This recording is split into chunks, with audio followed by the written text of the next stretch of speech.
Hola, un saludo muy especial. El día de hoy quiero hacerles dos invitaciones. La primera es que me acompañen en este video hasta el final y la segunda es que lean mi columna, la más reciente, titulada Tres lágrimas que se traducen en educación.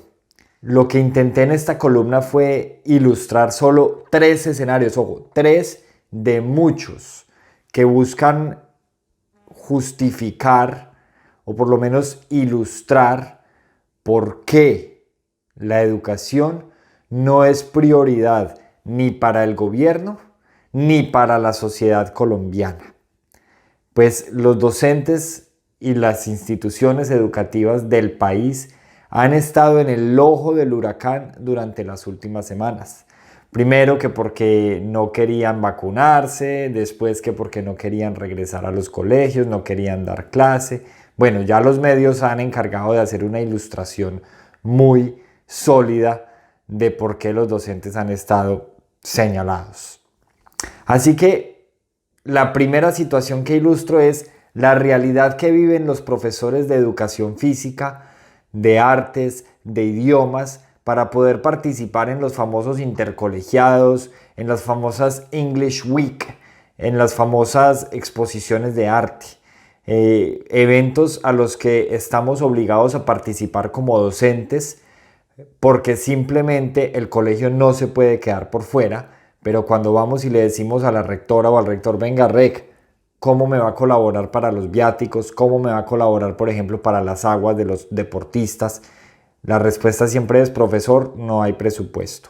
Todavía recuerdo profesores de educación física caminando de colegio a colegio, trayectos de 1 hora o 2 horas, por lugares inclusive peligrosos para que sus niños pudieran participar en los encuentros, porque no había dinero para viáticos. También recuerdo docentes haciendo vacas para recolectar dinero, o que inclusive algunos pasándose por encima de la ley porque aman tanto lo que hacen, que ofrecían su vehículo personal para transportar a los estudiantes de un sitio a otro, porque una vez más no había presupuesto. La segunda situación que ilustro es el escándalo de corrupción de los 70.000 millones. Ojo, ese que nos debería doler a todos, a los sindicalizados, a los no sindicalizados, a los de los privados, a los de los públicos, absolutamente a todos. Es inaudito que se hayan desviado los recursos para el internet de los colegios rurales, justo de los colegios en los que tenemos la población más vulnerable. Es inaudito inclusive ya desde el principio que en pleno 2021 hayan colegios en Colombia sin conectividad, en plena sociedad de información. Qué contradicción, ¿cierto? Pues la segunda lágrima trata alrededor de este robo, si así se puede llamar. Y ya vamos a ver al final de este video un análisis que se hizo en Noticias Caracol. Sin ser mi noticiero favorito, me pareció muy interesante a las conclusiones que ahí se llegó. Por eso les pido el favor que se queden hasta el final. Y la tercera, algo que todavía entristece más, sucedió en Meta. Ojo, asesinaron a un docente a bala en frente de sus estudiantes. Si esto no les duele, si esto no los indigna, sinceramente entonces yo no sé qué más tiene que pasar. Así como en este video de pronto estoy faltando un poco a la coherencia, porque es apenas justo después de esta cloaca social que estamos viviendo. Así mismo van a encontrar las líneas en mi columna, unas líneas que faltan de sindéresis, pero que van desde aquí, como educador, como profesor, como docente, y algunos dirán que como maestro. Les digo, me duele la educación de Colombia y me duele ver cómo se desvían los recursos para nuestros niños, mientras el gobierno le hace creer al país, primero, que la presencialidad regresó, cuando lo que regresó fue una alternancia, con unos colegios que ya el país vio que no están preparados. ¿Por qué? Porque no tienen internet. Solamente por eso ya no tienen las condiciones para continuar. Así que no quiero alargarme más. Lean mi columna. Aquí les hice un resumen muy sintetizado. Son tres lágrimas. La primera, la realidad que viven los docentes de educación física y otras áreas. La segunda, los dineros que se desviaron desde el Ministerio de las TIC, que tenían como objeto llevar internet a los colegios rurales. Y la tercera, el asesinato del docente sindicalizado de un colegio en el Meta. Muchas gracias. Sigan conmigo en este video de Noticias Caracol. Colombia hoy se despierta en medio de otro estruendoso escándalo de aparente corrupción. La millonaria suma de dinero que está embolatada o estaría embolatada y que era para llevarle internet a los niños más pobres en las escuelas de las zonas rurales de nuestro país. Eso hoy está en veremos. La ministra de las TIC en el ojo del huracán. Vamos a hablar, con Camilo Enciso, director del Instituto contra la Corrupción o Anticorrupción, a quien saludamos a esta hora de la mañana. Camilo, buenos días, gracias por estar aquí en Noticias Caracol. Juan Diego, muy buenos días, un gusto estar hoy con ustedes. Mire usted, en diciembre se firma y se adjudica la licitación. La promesa del ministerio, 10.000 centros digitales en zonas rurales del país para los niños más pobres. Hubo 10 participantes que aglomeraban a un poco más de 20 empresas. La cifra del contrato, miren ustedes la pendejadita, 2.1 billones de pesos. La adjudicación para Concel, para que se encargara de la región A, una serie de departamentos, y el que está hoy en el ojo del huracán, el contratista de centros poblados para la región B. Aquí estuvo la ministra en abril de este año. La entrevisté. Miren ustedes lo que dijo, siempre lo decimos, ustedes lo saben, televidentes, lo repetimos, queda grabado. Aquí está lo que dijo, prometió y a lo que se comprometió la ministra de las TIC, Karen Abudine. Miren. Mire, este es un proyecto que se adjudicó en diciembre. Y ya a 30 de abril vamos a tener los primeros 1.529 colegios conectados. Y a mayo vamos a tener los próximos 1.500 colegios. Y a octubre, ni siquiera diciembre, vamos a tener los 8.700 colegios conectados. Ministra, esto queda grabado. Completamente. Es decir, si de aquí al 30 de abril no se cumple con esta meta, usted sabe que me busca. Y aquí vengo y pongo la cara, pero le voy a decir algo, estamos detrás de los operadores, detrás de los contratistas, porque aquí hoy nuestros niños, nuestros jóvenes, nuestras familias colombianas son lo más importante, y recuerden que conectividad es equidad. Si hoy no estamos conectados, no vamos a poder generar oportunidades, y por eso este gobierno, el gobierno del presidente Duque, está conectando a las familias colombianas. ¿Me promete que no se le cae la señal del teléfono cuando la llame a decirle? No se me cae la señal del teléfono, le prometo al 100%. La ministra lo acaba de decir aquí en Noticias Caracol, ¿no? Y si no cumple, ya sabemos lo que puede pasar, ministra. No se preocupe que si no cumplo, le voy a decir una cosa. Si no cumplo, le voy a decir a dónde me llevan. A ver. Se lo digo aquí sin ningún problema, porque esto hay que cumplirlo, al cementerio. Así se lo pongo, Juan Diego, porque aquí tenemos que cumplirle los sueños a nuestros niños y nuestros jóvenes de este país. Pues eso hoy está en veremos. Camilo, ¿qué pasó con este contratista? Uno de los primeros puntos es que hubo poca o nula experiencia del contratista. ¿Por qué?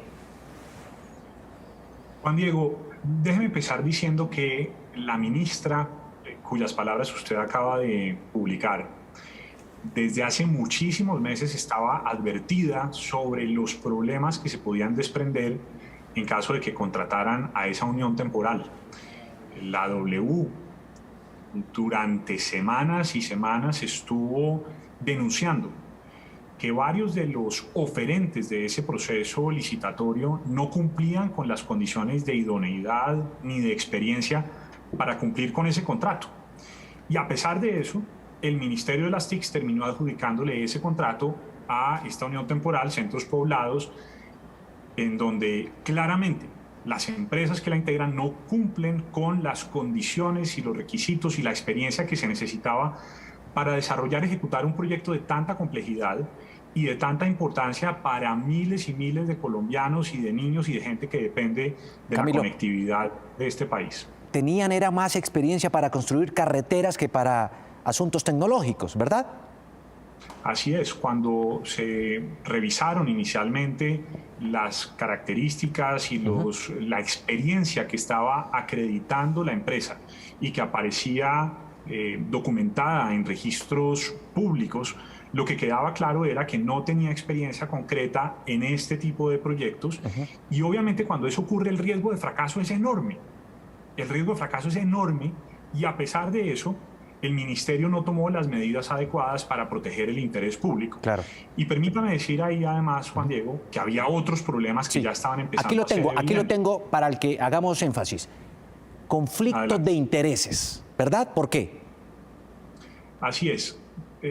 Cuando la licitación empezó a avanzar, algunos veedores y personas interesadas en la licitación empezaron a publicar información que evidenciaba que algunos funcionarios públicos del Ministerio de las TICs tenían conflictos de intereses por sus relaciones con las compañías que estaban participando en la licitación.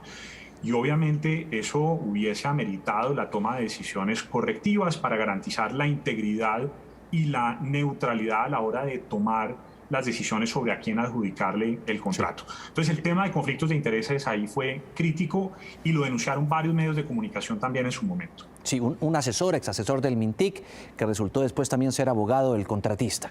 En fin, aquí hay otro, grave incumplimiento contractual.